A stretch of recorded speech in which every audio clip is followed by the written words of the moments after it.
Man salaka tariqan yatlubu fihi ilman, sahalallahu tariqan ilal jannah.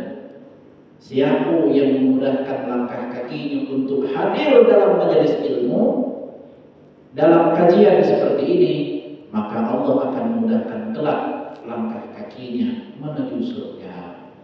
Barangkali ini adalah salah satu wasilah, salah satu penyebab kelak Allah mudahkan itu ke surganya. Amin. Ya Rabbal Alamin. Ibu bapak yang dirahmati oleh Allah Subhanahu wa Ta'ala. Baik, kita lanjutkan materi kita dari bulan yang lalu. Kebetulan bulan yang lalu kita libur padat karena libur semester kan. Kita lanjutkan pada malam hari ini masih di bab sholat. Dulu kita telah membahas tentang pengertian sholat sudah, ya. Bagaimana tata cara sholat yang baik. Kita juga sudah menjelaskan keringanan dalam sholat. Maka pada malam hari ini kita masuk ke dalam pasal arkan sholat, rukun sholat. Yang mungkin secara detail kita telah tahu semua bahwa rukun sholat tersebut ada 13. Ya Pak. Nah, kalau dalam beberapa fikih dirincikan lagi, ada yang menyebutkan menjadi 18 karena tumakninahnya dihitung dalam setiap gerakan. Contoh, ketika ruku ada tumakninah, ketika i'tidal ada lagi tumakninah, ketika sujud ada lagi tumakninah. Nah, kalau yang 13 itu dihitung secara umum tumakninahnya cuma satu. Kalau disebut 18 berarti tumakninahnya dihitung dalam beberapa gerakan, kayak dalam sujud, dalam ruku, dalam i'tidal, dalam duduk antara dua sujud maupun dalam ketika nak bangun dari sujud itu menuju gerakan berikutnya. Nah, seperti itu. Arkanus sholati salasatu asyara, ada 13. Al-awwalu an-niyatun, yang pertama adalah niat. Pak, bukan hanya dalam sholat, bahkan hampir dalam setiap hal yang selalu menjadi tonggak utamanya adalah niat. Dalam wudu yang pertama niat. Apalagi dalam puasa yang menjadi tonggaknya juga niat. Kenapa demikian? Karena berdasarkan hadis Nabi Muhammad, innamal a'malu binniyat. Segala sesuatu tersebut tergantung dengan niatnya. Maka kalau ketika kita tidak meniatkan melakukan hal, maka tidak sah. Ya, kita datang dari rumah, tiba siko langsung ruku baik, tidak ada pakai niat dulu, tidak sah sebenarnya. Atau ketika kita berwudu langsung basuh muka beda kata niat, tidak sah itu. Maka niat itu menentukan segalanya. Niat ini penting. Lalu di mana letak niat tersebut? Di hati. Ya, Pak, kenapa kalau puasa niatnya malam hari, puasanya besok pagi setengah puasa. Tapi kalau sholat harus berbarengan. Ya dah. Itu yang membedakan antara puasa dengan sembahyang. Kalau kita puasa niat dari malam langsung puasa tewas kita, ya kan? Langsung pagi pula. Tapi tidak, kalau niat dalam puasa dipisahkan. Nah, kita lah berniat dulu di waktu pas akhir sahur itu puasanya baru mulai. Kalau sholat langsung, ya. Nah, niat kalau kita cek dalam beberapa kitab fikih, baik dalam salah satunya dalam kitab Al-Bajuri, dalam kitab I'anatul Talibin, bahkan dalam kitab yang besar, salah satunya kitab yang menjadi patokan kebanyakan daripada mazhab Imam Asy-Syafi'i, nama kitabnya Syarah Al-Muhadzab, pengarangnya Imam An-Nawawi. Dalam kitab tersebut terdapat Jami'ul Fatawa Syafi'i, terdapat beberapa kumpulan fatwa Asy-Syafi'i. Nah, di sana disebutkan niat adalah qasdus syai' muqtarinan bi fi'li. Melakukan sesuatu berbarengan dengan perbuatan yang kita kerjakan. takbir lah, ya, takbir. Allahu Akbar. Maka dalam kalimat Allahu Akbar tersebut ketika sampai ba, niat sudah selesai. Atau tutup di hati niatnya. Kalau usolli yang kita baca utbah, kalau apa pakai usolli fardhu maghribi, salasa raka'atin mustaqbilal qiblati ma'muman lillah ma'ama. Itu bukan niat. Itu lafaz pemuat niat. Maka itu tidak wajib hukumnya. Itu hanya ikhtilafiyah, perbedaan. Kalau dalam mazhab Asy-Syafi'i itu dibaca fungsinya sebagai pemuat niat. Tapi kalau dalam mazhab yang lain, Hanafi, Hambali, Maliki, mereka tidak baca itu. Cukup sampai kita di saf dalam sholatmu. Aku dulu gerakan lurus menghadap kiblat. Allahu Akbar. Sampai baca usolli itu.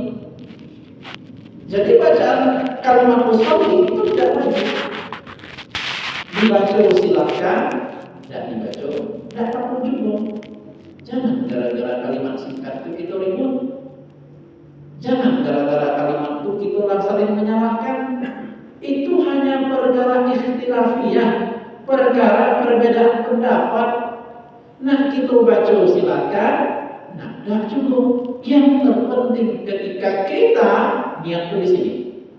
Berarti Allahu Akbar di hatinya. Aku niat mengerjakan sholat maghrib 3 rakaat ikut imam karena Allah Ta'ala. Tuntas. Baru sah sholat kita. Ya. Tapi kalau kita tidak niatkan macam itu, sholatnya tidak sah. Terus hati-hati.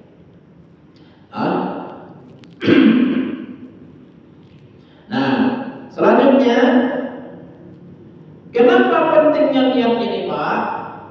Karena setiap niat ini menentukan pekerjaan aku yang kita buat. Apakah kita sholat maghrib? Apakah sholatnya sholat sunnah?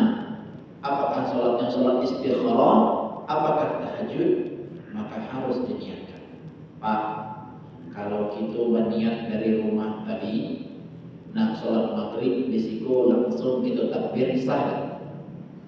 Sah. Niatnya di rumah, timbul di siku ada niat lagi tak sah? Tidak sah, kan tak berbarengan jadinya.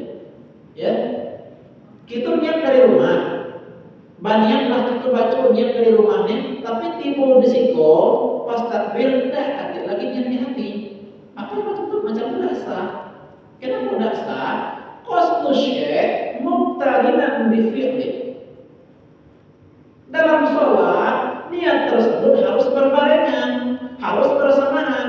Artinya kita lakukan, kita mengerjakan harus bersamaan dengan waktu kita takbiratul ihram. Apa nak mandi janabah misalnya? Nak mandi janabah menghilangkan hadas. Niat dari kebun, nak mandikan janabah di rumah. Tapi pas mandi pas nyiram, tak baca niat lagi sah tak? Tidak sah. Harus dilakukan bersamaan pada waktu itu. Itu Pak ya. Ini pernah saya dulu pernah saya bertemu seorang guru waktu di kampus. Di kampus itu waktu itu mata kuliahnya lintas agama. Bukan perbandingan mazhab. Ya. Jadi kata guru, kata dosen saya dulu tuh, kalau kita niat dari rumah nak sembahyang, maka timbul situ langsung takbir baik, itu sah katanya. Tapi kalau kita celik dari pengertian niat dalam fikih, qasdu syekh muqtarinan bi fi'li. Ini sepakat para ulama. Ya, bahkan Nabi Muhammad ketika beliau sholat, waktu beliau takbir, maka disitulah beliau membaca niat di hati. Jadi harus berbarengan, jangan berpisah. Kalau kita berniat dari rumah nak jemaah ke masjid, itu niat kebaikan namanya Pak. Ya, bapak dari rumah nak ke masjid niat nak sholat maghrib, sholat jamaah, itu niat kebaikan. Tapi niat sholatnya di sini berbarengan waktu takbir, harus bedakan. Ya, Apa yang kita rencanakan niat namanya itu. Kalau dalam fikih ada niat, ada azam. Ini dua kalimat yang berbeda, tapi artinya sama Pak. Niat itu artinya niat juga, azam itu niat juga. Yang dari rumah ke situ kita nak sholat maghrib, itu yang disebut dengan azam. Azam itu niat juga, tapi niat kebaikan. Kalau niat sholatnya haruslah sudah di sini. Kenapa? Macam itu ya. Tapi insya Allah apa-apa yang ibu-ibu yang hadir malam itu, saya yakin lah pasti waktu takbir itu lah selesai semuanya. Bapak Ibu, apakah sewaktu kita bertakbir, takbir atau ihram, itukah harusnya kita panjangkan kayak Allahu Akbar? Harus beda? Tidak harus. Kenapa tidak harus? Ya barangkali kalau mereka panjangkan Allah, mungkin orang itu agak was-was, susah katanya. Tapi ada orang itu yang luar biasa. Allah harus mendapatkan. Tidak apa kan? Tidak masalah. Ya. Aku kadang pun jangan perlu gara-gara perbedaan bacaan takbir itu Allahu Akbar panjangnya itu protes. Dan masalah Pak. Atau Allahu Akbar sah semuanya. Yang terpenting dalam itu lah terbaca niat di hati sewaktu kita melafalkan takbir. Itu Pak ya, itu intinya. Ibu bapak yang dirahmati oleh Allah Subhanahu wa taala, itu yang pertama. Itu rukun salat yang pertama. Atani yang kedua. Yang kedua, berdiri bagi yang mampu. Al-qaim, berdiri bagi orang yang mampu.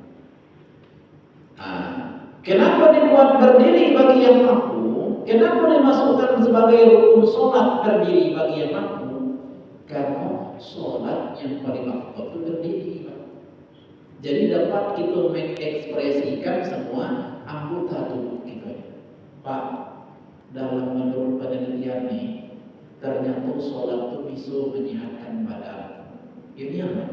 Kalau ada orang sakit gara-gara semayang itu, salah persepsinya. Kalau kita ada tubuh kita nak agak nanda enaknya cukup semayang, rutin semayang, sehat badan jadi.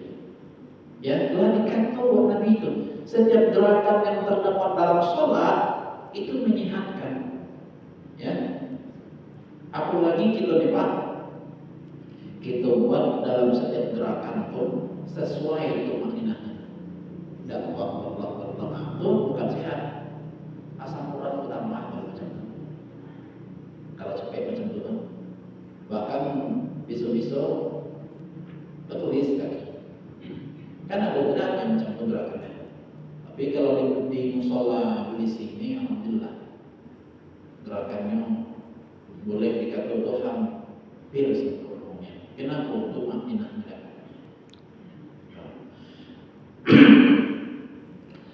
Nah, berdiri bagi orang yang mampu, dalam artian orang yang sehat, tidak sakit. Ustaz, kalau yang tidak punya kaki, duduk. Kalau yang kakinya patah, sebisanya. Kan ada hadis Nabi. Kalau mampu tegak, silakan tegak.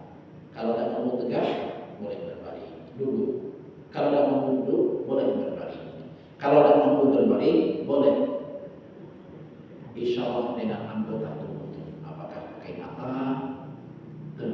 Yang penting sesuai dengan yang kita bahas di pertemuan bulan yang lalu itu, jangan sampai meninggalkan semuanya. Dalam Quran surah Al-Baqarah ayat 238 Allah berfirman, berdirilah untuk Allah dengan khusyuk.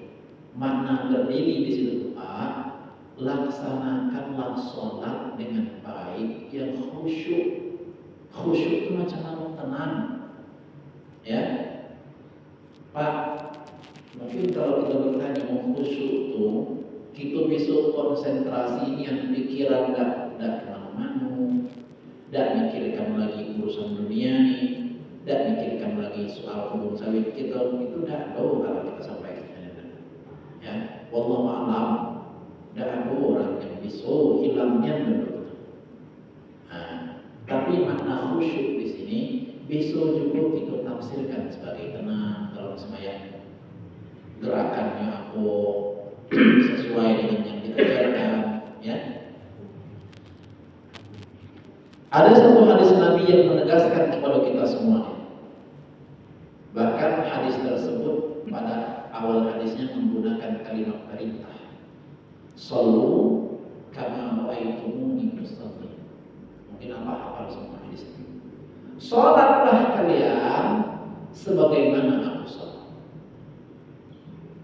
Artinya melalui hadis ini Nabi perintahkan kepada kita semua, disuruhnya kita mengerjakan sholat sesuai dengan apa yang beliau lakukan.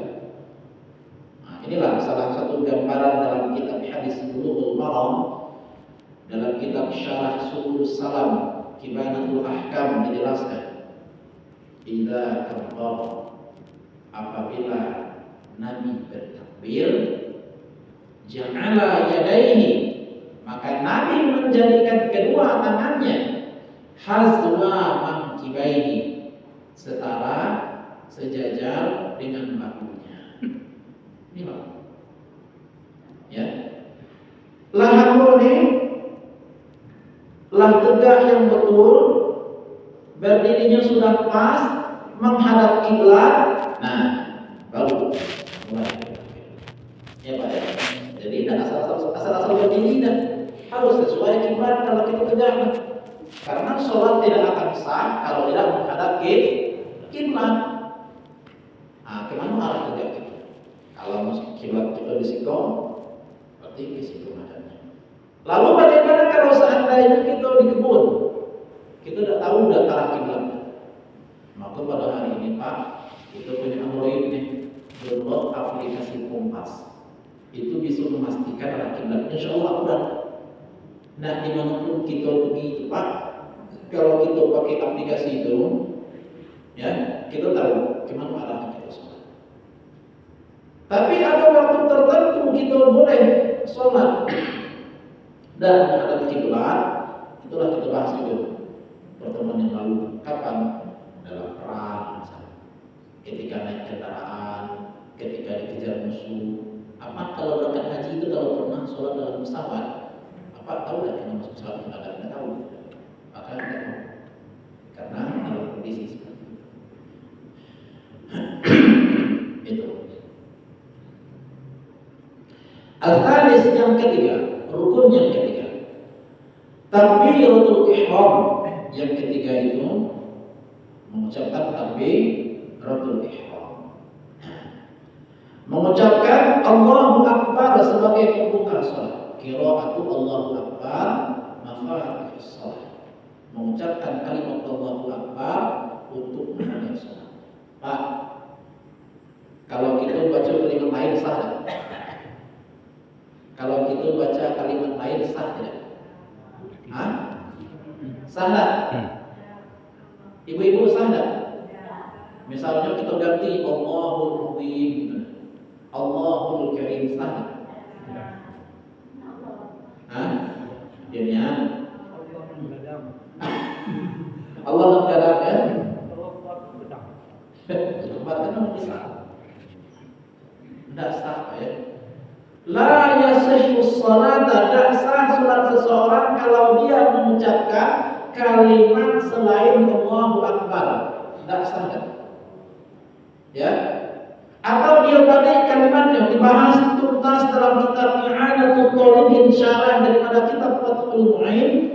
Aduh, bagaimana kalau kita ucapkan Akbarullah? Tidak sah. Atau kita buat Allahu Azim, tidak sah. Allah Akbar itulah yang harus diucapkan. Tidak boleh kalimat lain Pak. Meskipun Allahul Azim itu juga nama Tuhan. Azim itu kan salah satu sifat Tuhan. Ya, tidak boleh diganti lagi ini. Maka kalimat Allahu Akbar dalam takbir itu mutlak. Mutlak itu sudah tetap, nggak bisa dirubah, nggak bisa diganggu-gugat. Kayak gitu nah. Terus ada satu hadis yang menegaskan dalam kitab Sunan Abi Dawud dijelaskan miftahu shalah tuhur. Kuncinya sholat adalah bersuci. Nah, pengharamnya adalah takbir dan penghalalnya adalah salam.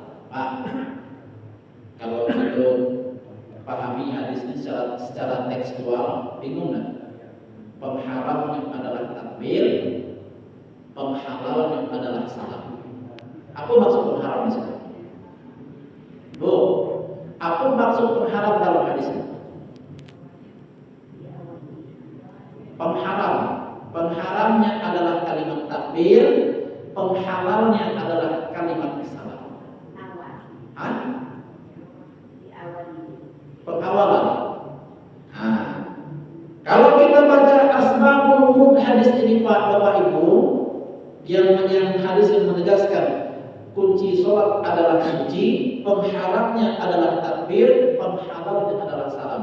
Asbabul wurud, penyebab keluarnya hadis ini adalah ternyata maksud kalimat haram dalam hadis ini ketika kita sudah mengucapkan kalimat Allahu Akbar, maka semua yang halal di luar sholat seperti makan, minum dalam sholat menjadi haram. Akan halal balik ketika selesai salat. Maka dalam sholat boleh tidak kita sebelum menyiapkan begitu? Boleh tidak? Tidak boleh. Ya. Sebelum sholat nih, ketika turun, ruku, ngisap dulu sebentar. Tapi enggak kalau lagi boleh? Tidak boleh. Haram hukumnya. Tapi kalau gendong bayi, itu enggak masalah. Karena Nabi Muhammad pernah sholat sambil gendong bayi. Nah itu. Tapi jangan main HP ya. Kayak pas ruku, balas WA dulu tapi. Lagi bikin story pula kan sempat belum bikin video lagi sholat nih kan. Nah, batal sholatnya. Nah, jadi kunci sholat adalah suci, pengharamnya adalah kalimat takbir, penghalalnya adalah kalimat salam. Ketika sudah salam, maka semua aktivitas yang dilarang tadi itu boleh dilakukan kembali. Nah, ini maksudnya. Nah, begitu. Apapun aktivitas ketika kita sudah takbir itu harus fokus lagi, tidak boleh sampai bermain. Ya, Pak, kalau kita puasa Pak, masih boleh kita ngobrol, masih boleh kita jalan-jalan. Ya, kalau berhaji kita masih boleh kita sambil tapi kalau semayang tidak. Ini menandakan kalau sholat itu merupakan puncak dari semua ibadah. Ya. Puncak dari semua ibadah. Nah, itu bedanya. Nah, terus ini yang disebut la yasihhu, tidak sah diganti dengan kalimat lain. Harus kalimat Allahu Akbar. Bahkan dibalik tidak boleh. Al-Akbar Allah tidak boleh. Nah, harus kalimat yang sudah ditetapkan. Itu yang ketiga. Kita isyaratnya jam berapa nih?